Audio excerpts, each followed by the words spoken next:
ba'du fa inna asdaqal hadis kitabullahi ta'ala wa khairal hadi hadiyu Muhammadin sallallahu alaihi wasallam wa syarral umuri muhdatsatuha wa kullu muhdatsatin bid'ah wa kullu bid'atin dhalalah wa bi sanadil muttasil ilal imamil muallif rahimahullahu ta'ala wa adaman naf'a bihi wa bi barakati ulumihi wa bikum fid daraini amin radhiyallahu anhu. Rabbi yassir wa la tu'assir, Rabbi tammim bi khair.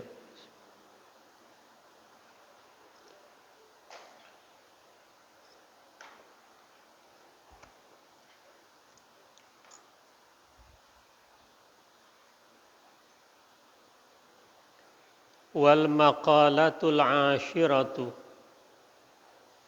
an ibni Abbasin radhiyallahu anhuma haqqun 'alal 'aqili an yakhtara sab'an 'ala sab'in al-faqru 'alal ghina wadh-dhul 'alal 'izz wat-tawadu 'alal kibir wal ju' 'ala syab'i wal gham 'ala sururi wad-dun 'alal murtafi' wal mauta 'alal hayah. Makalah ke-10 dari Ibnu Abbas, semoga Allah meridhai keduanya. Seharusnya orang yang berakal memilih 7 sifat dari 7 sifat yang berlawanan. Yang pertama, memilih fakir atas kaya. Kedua, memilih kehinaan atas kemuliaan. Ketiga, memilih tawadu atas kesombongan. Keempat, memilih lapar atas kekenyangan. Kelima, memilih kedukaan atas kesenangan. Keenam, memilih kerendahan atas ketinggian. Ketujuh, memilih kematian atas kehidupan. Dari makalah ke-10 ini dari Ibnu Abbas radhiyallahu an, pamannya Rasul. Idealnya orang yang berakal, zawil uqul, dia memilih 7 sifat dari 7 sifat yang berlawanan. Ini tentunya perlu pembiasaan, perlu latihan, perlu proses.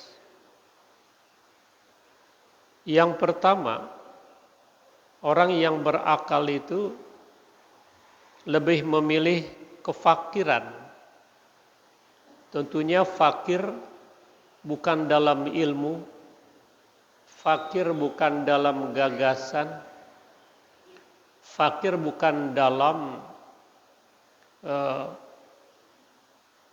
keterpurukan, tidak ada semangat dalam memperjuangkan nilai-nilai Islam. Tapi fakirnya ini secara materi.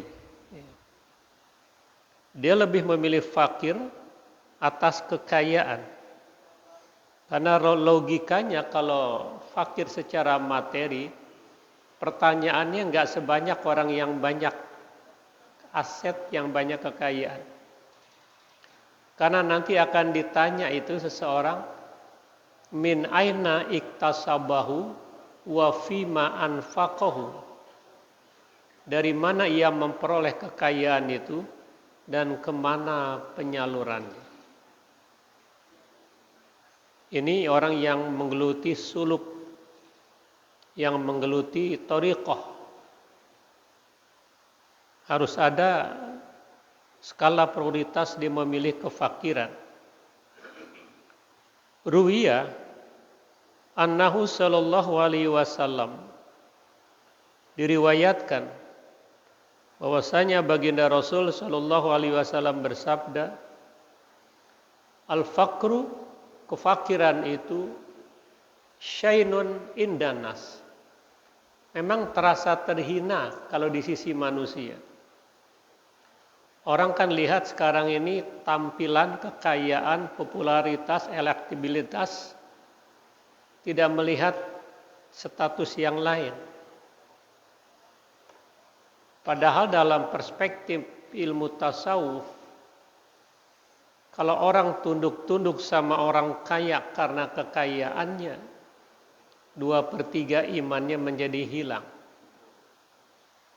Karena rasa tawakal yang tidak ada.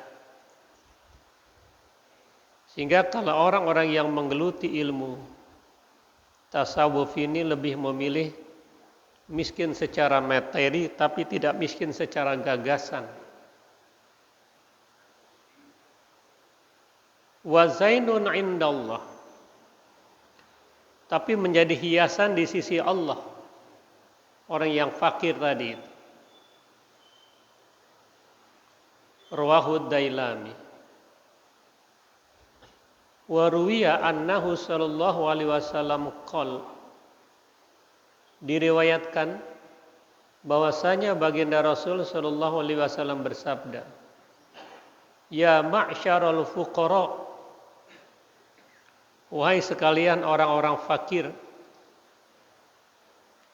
u'tullahar ridho, berikanlah kepada Allah keridhaan, min qulubikum, dari hati kamu, tazfaru bisawabi fakrikum, pastinya kamu akan memperoleh pahala atas kefakiran kamu.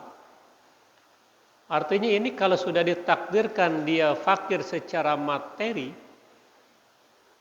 dia harus memberikan keridhaan kepada Allah. Karena justru dengan memberikan keridhaan itu akan menjadi ladang amal di sisi Allah Subhanahu wa taala, menjadi hiasan dia di sisi Allah Subhanahu wa taala. Dia lebih fokus kepada bagaimana mencari ridha Allah Subhanahu wa taala. Kalau sudah miskin secara materi tapi nggak menerima dengan kemiskinannya itu, bahkan ngeluh ke sana kemari, nyapir ke sana kemari, maka dia tidak akan mendapatkan keridhaan Allah atas kemiskinannya itu. Ikhtiar wajib, maksimal, optimal, tapi yang didapat itu yang patut untuk disyukuri. Sekali lagi ini orang yang memilih jalan thariqah untuk membersihkan pribadinya dan keluarganya. Karena dalam surah At-Tahrim Allah mengingatkan, ya ayyuhalladzina amanu qu anfusakum wa ahlikum naro. Wahai orang-orang yang beriman, jaga dirimu dan keluargamu dari jilatan api neraka. Bahkan di antara doanya Nabi pernah bersabda, Allahumma hyini miskinan wa amitni miskinan wa ba'as ma'azumratil masakin. Ya Rabb, jadikanlah aku hidup ini miskin secara materi dan mati dalam keadaan miskin, dan bangkitkan bersama orang-orang miskin. Mau gak kita ikutin Rasul doa kayak gini? Minta miskin secara materi. Enggak ada, kita mintanya inna nas'aluka rizqan halalan thayyiban mubarakan fih. Minta rezeki yang banyak, yang berlimpah-limpah, biar bisa pergi haji, umroh, dan kawin lagi. Ya ngawinin anak maksudnya gitu ya.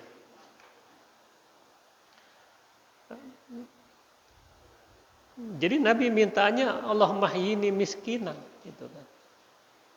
Tapi sekali lagi bukan miskin dalam idealisme, bukan miskin dalam gagasan, bukan miskin di dalam perjuangan. Nanti itu ada bagiannya orang-orang tertentu. Karena itulah dunia ini harus diisi oleh 4 faktor pendukung. Qiwamud dunya biarba'ati asya. Ilmul ulama, adlul umara, kemudian lagi wa bisakhawatil agniya, bida'watil fuqara. Dunia tetap langgeng dan nyaman ini kalau diisi oleh 4 faktor pendukung. Ilmunya orang-orang alim, dengan keikhlasannya, dengan keilmuannya, dia memberikan kontribusi kepada umat untuk melek hukum, melek baca Quran, melek hukum dan sebagainya. Yang kedua, harus dituntut adanya adil umara. Adilnya penguasa. Karena semuanya akan dimintakan pertanggungjawaban. Kita sering mendengar hadis ini, kullukum ra'in wa kullukum mas'ulun an ra'iyatih. Setiap kamu pemimpin. Setiap pemimpin akan ditanya tentang kepemimpinannya. Wal imam ra'in wa huwa mas'ulun an ra'iyatih. Imam bisa presiden, bisa RT, itu adalah pemimpin. Akan ditanya tentang kepemimpinannya. Adilkah dia? Adakah sudah memberikan kesejahteraan? Adakah orang yang dirugikan? Adakah rakyat yang disengsarakan? Itu akan ditanya imam itu. Warrajul ra'in, suami juga pemimpin di rumah tangganya. Wa huwa mas'ulun an ra'iyatih. Dia ditanya tentang kepemimpinannya sebagai suami. Sudahkah mengajak anak-anaknya sholat? Sudahkah mengingatkan anak-anaknya berjamaah? Sudahkah diajarkan pendidikan Islam? Sudahkah isinya diajak untuk ibadah? Suami akan ditanya itu. Jadi karena itu berikan pendidikan yang berkualitas kepada anak-anak kita. Karena Nabi mengingatkan ad-dibu auladakum ala salasi khisalin. Didik anak-anakmu 3 hal.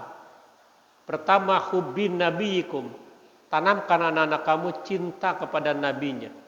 Cinta kepada Rasul sallallahu alaihi wasallam.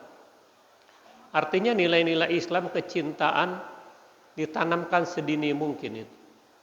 Wa hubbi ahli baitihi, yang kedua tanamkan anak-anak kamu cinta kepada ahli bait, kepada keturunan Rasul, kepada zuriyah, kepada habaib, terlepas alim dan tidaknya. Jangan terpengaruh oleh ajakan-ajakan, oleh settingan-settingan yang ingin melemahkan kiai, membenturkan kiai dengan habaib. Wa qiraatil Quran, tanamkan anak-anak kita bisa baca Quran. Itu kewajiban orang tua untuk mengarahkan anak-anaknya dalam 3 hal. Pendidikan yang berkualitas, kasih sayang, rasa adil kepada semua anak-anak. Karena kalau keberpihakan kepada satu, yang lain tidak, khawatir terjadi seperti Nabi Yusuf yang diceburkan ke dalam sumur oleh kakak-kakaknya karena mereka merasa ada keberpihakan ayahnya Nabi Yakub kepada Yusuf saja dan Bunyamin, tidak kepada kakaknya. Maka dituntut untuk itu, orang tua akan ditanya. Wal khadim ra'in, asisten rumah tangga, pembantu rumah tangga juga pemimpin. Wa huwa mas'ulun an ra'iyati fi mali sayyidihi, akan ditanya bagaimana mengurus rumah tangganya. Apakah tangannya panjang? Apakah sering menggoda majikannya? Apakah sudah beres-beres rumah secara baik? Akan ditanya ini. Wal mar'ah ra'iyah, ibu sebagai menteri dalam negeri di rumah tangganya, sebagai menteri keuangan, sebagai menteri pendidikan, akan ditanya bagaimana mengurus rumah tangganya. Semuanya enggak lepas. Anggota dewan akan ditanya, sudahkah menjalankan amanah rakyat, sudahkah memperjuangkan nasib rakyat, atau lagi sedang cari pemulangan modal dan sebagainya, akan ditanya itu. Jadi jangan merasa anteng, jangan merasa nyaman tanpa mempertanggungjawabkan itu semuanya.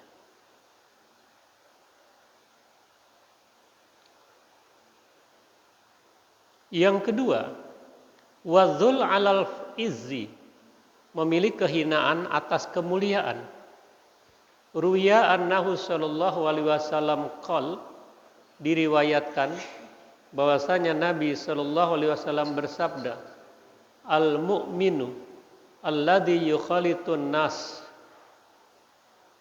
wa yasbiru ala adzahum afdalu minal mu'minin alladzina la yukhalitun nas wa la yasbiru ala adzahum. Rawahul Imam Ahmad. Orang mukmin yang bersilaturahim, bergaul dengan manusia dan sabar atas aniaya dalam pergaulan itu lebih utama daripada mukmin yang tidak pernah bergaul tapi nggak sabar dengan penderitaan, nggak sabar dengan aniaya dari tetangga dan sebagainya itu. Jadi dipilih mukmin yang bergaul, yang bersilaturahim. Tapi resiko dari itu dia jangan menampilkan sosok temperamental yang nggak baik. Dia harus sabar dengan resiko pergaulan itu. Orang yang aniaya, orang yang menceritakan aib dan sebagainya, itu lebih baik daripada orang yang nggak bergaul tapi nggak sabaran juga, ya. Brutal juga gitu kan, ya, temperamental juga seperti itu.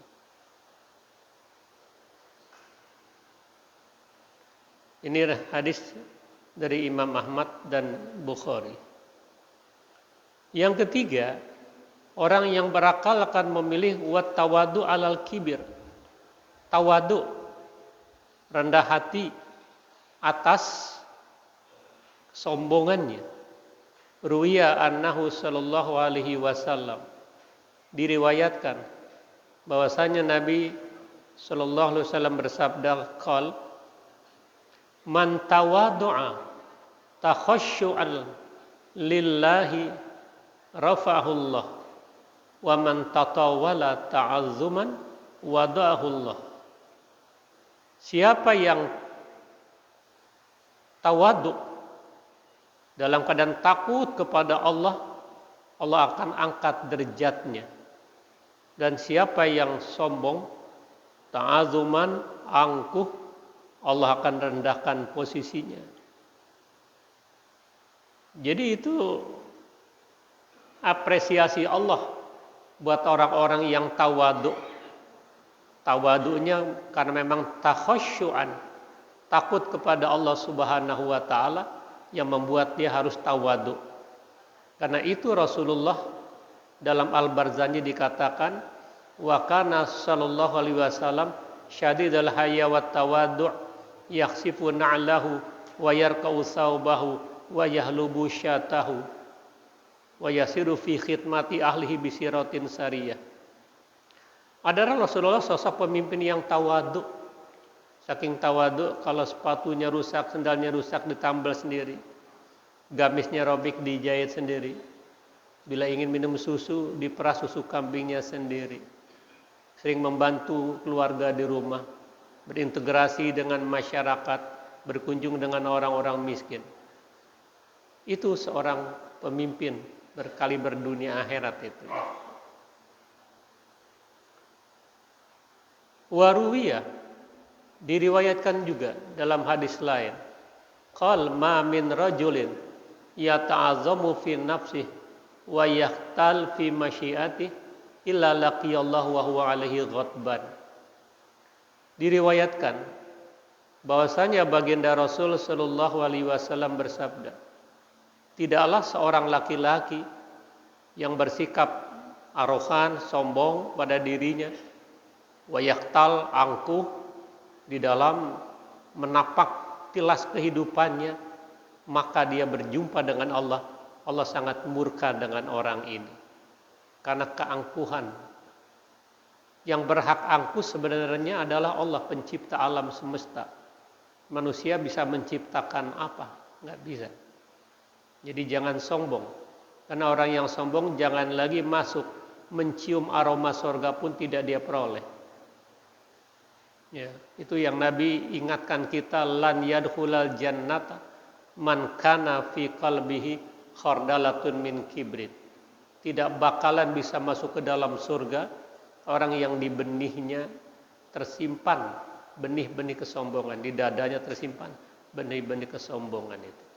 Jadi jangan lagi sombong, benih-benih kesombongan kita harus singkirkan dari kehidupan kita.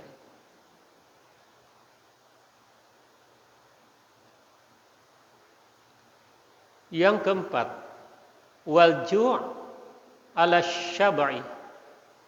Dia lebih memilih lapar atas kenyang. Ini artinya kalau dia kekuatan berpuasa di samping Ramadan dengan puasa-puasa yang lainnya. Dan ternyata puasa juga memberikan kontribusi kesehatan kepada seseorang. Ruwiya, diriwayatkan annahu sallallahu alaihi wasallam, bahwa Nabi bersabda, idza aqala rajul tu'ama mala Allah jawfahu nura. Siapa saja bila seseorang mensedikitkan makan, Allah penuhi rongganya itu dengan cahaya. Ya. Apalagi usia-usia sudah pala 6, ya karbohidrat kan mesti dikurangin. Jangan makan pagi sepiring mentung, makan siang lebih banyak lagi, makan malam mau tidur banyak lagi. Ya. Itu kan tidak sayang sama dirinya berarti. Itu Nabi yang ingatkan kita. Jadi bila seseorang mensedikitkan makan, Allah penuhi rongganya itu dengan cahaya. Hadis riwayat Imam Dailami. Wa ruwiya annahu sallallahu alaihi wasallam, diriwayatkan bahwasanya Nabi sallallahu alaihi wasallam bersabda, uhibbukum ilallah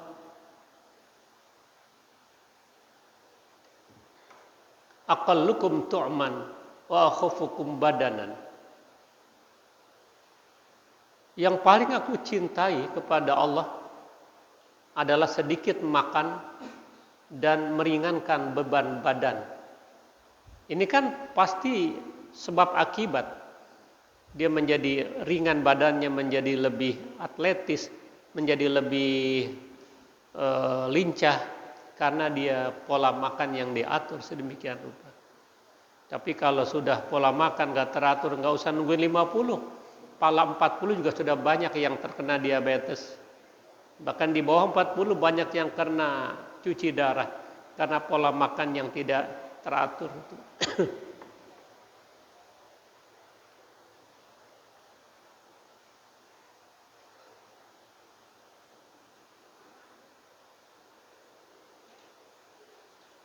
Waruya annahu sallallahu alaihi wasallam qol, diriwayatkan bahwasanya Nabi sallallahu alaihi wasallam bersabda, inna minas saraf an taqula kulla mastahaita.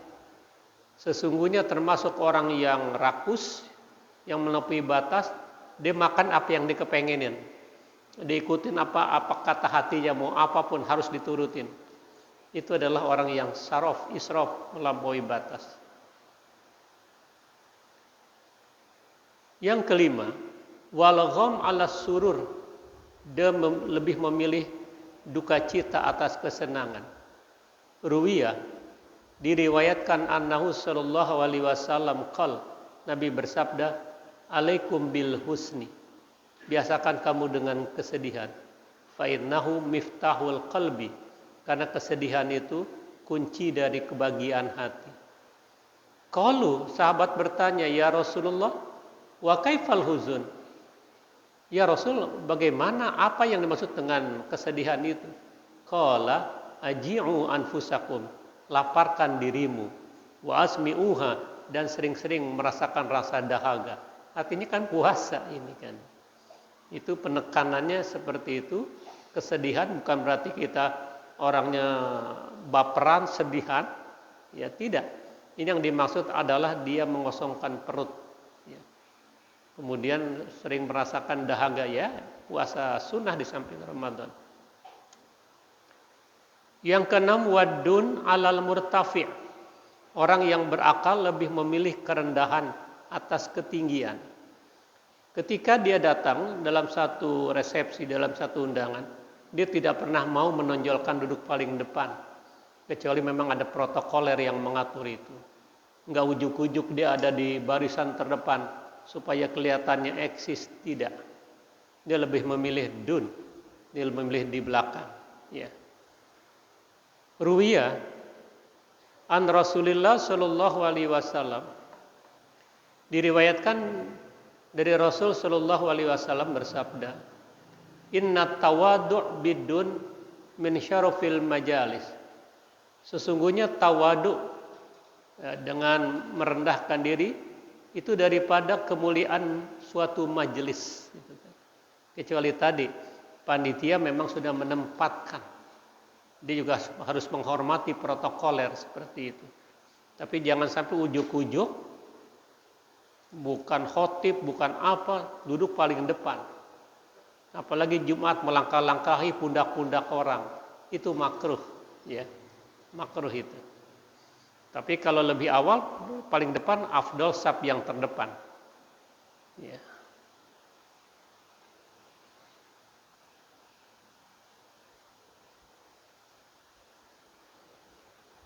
Waruya, diriwayatkan, annahu sallallahu alaihi wasallam qol, man rafa'an nafsahu fid dunya qamahullah yaumal qiyamah.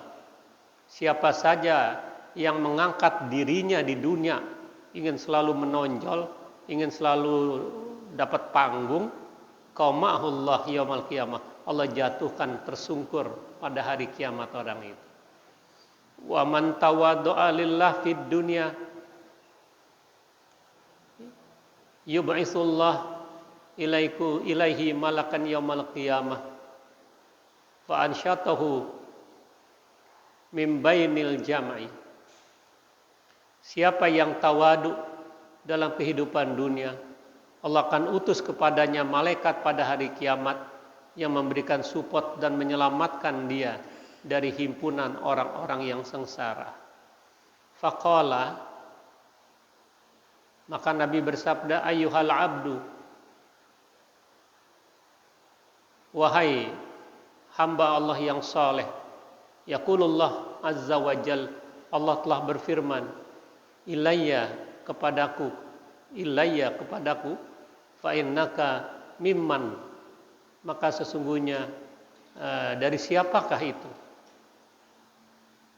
Artinya ada seruan seperti ini pada hari kiamat buat orang-orang yang tawadu di dalam kehidupan dunia. La khaufun alaihim walahum yahzanun. Seruan itu tidak ada rasa takut dan tidak ada kesedihan buat orang-orang yang tawadu. Rawahu Ibnu Asakir.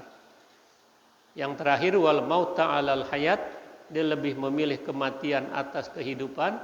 Maksudnya bi an yashrifu amwalahu fi taatillah. Uang yang dia miliki, harta yang dia punyai, dicurahkan, ditransfer di jalan Allah Subhanahu wa taala. Itu maknanya lebih memilih kematian atas kehidupan, bukan berarti dia memilih kematian dalam arti mati, tapi lebih mengutamakan amalan-amalan itu.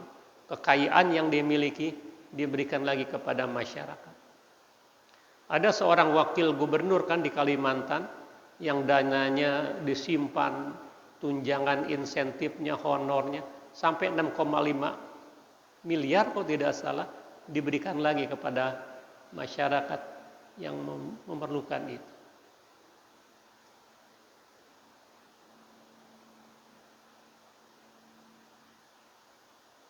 Bi an yasrifa amwalahu fi ta'atillah ta'ala fa in qadima amwalahu, maka jika dia kedepankan hartanya itu qabla ayyamut, sebelum dia mati, itu lebih dia sukai dihubungkan dengan itu. Wa inna akharaha ahabu ayata'akhar anha, dan jika dia menundanya, lebih dia menundanya dari yang itu. Artinya dia lebih memprioritaskan amalan-amalan dia untuk bekal di akhirat. Ya, skala prioritas seperti itu. Saya kira ini wallahu a'lam bissawab. Babus sumani, nanti masuk bab yang ke-8. Wallahu a'lam bissawab.